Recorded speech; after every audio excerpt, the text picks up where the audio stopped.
Galates chapitre 5. C'est pour la liberté que Christ nous a affranchis. Demeurez donc fermes, et ne vous laissez pas mettre de nouveau sous le joug de la servitude.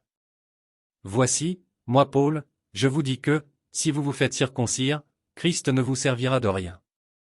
Et je proteste encore une fois à tout homme qui se fait circoncire, qu'il est tenu de pratiquer la loi tout entière. Vous êtes séparés de Christ, vous tous qui cherchez la justification dans la loi, vous êtes déchus de la grâce. Pour nous, c'est de la foi que nous attendons, par l'Esprit, l'espérance de la justice. Car, en Jésus-Christ, ni la circoncision ni l'incirconcision n'a de valeur, mais la foi qui est agissante par la charité. Vous courriez bien, qui vous a arrêté, pour vous empêcher d'obéir à la vérité? Cette influence ne vient pas de celui qui vous appelle. Un peu de levain fait lever toute la pâte. J'ai cette confiance en vous, dans le Seigneur, que vous ne penserez pas autrement.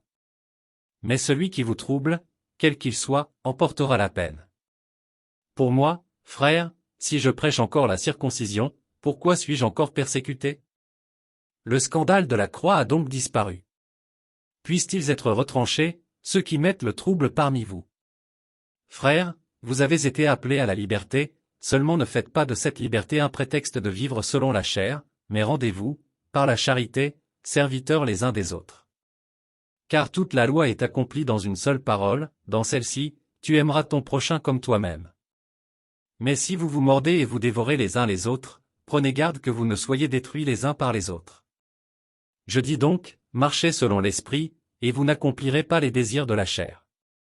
Car la chair a des désirs contraires à ceux de l'esprit, et l'esprit en a de contraires à ceux de la chair, ils sont opposés entre eux, afin que vous ne fassiez point ce que vous voudriez. Si vous êtes conduits par l'esprit, vous n'êtes point sous la loi. Or, les œuvres de la chair sont manifestes, ce sont l'impudicité, l'impureté, la dissolution, l'idolâtrie, la magie, les inimitiés, les querelles, les jalousies, les animosités, les disputes, les divisions, les sectes, l'envie, l'ivrognerie, les excès de table, et les choses semblables.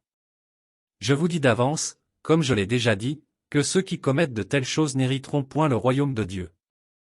Mais le fruit de l'esprit, c'est l'amour, la joie, la paix, la patience, la bonté, la bénignité, la fidélité, la douceur, la tempérance.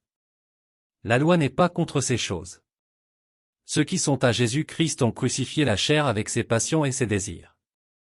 Si nous vivons par l'Esprit, marchons aussi selon l'Esprit. Ne cherchons pas une vaine gloire, en nous provoquant les uns les autres, en nous portant envie les uns aux autres.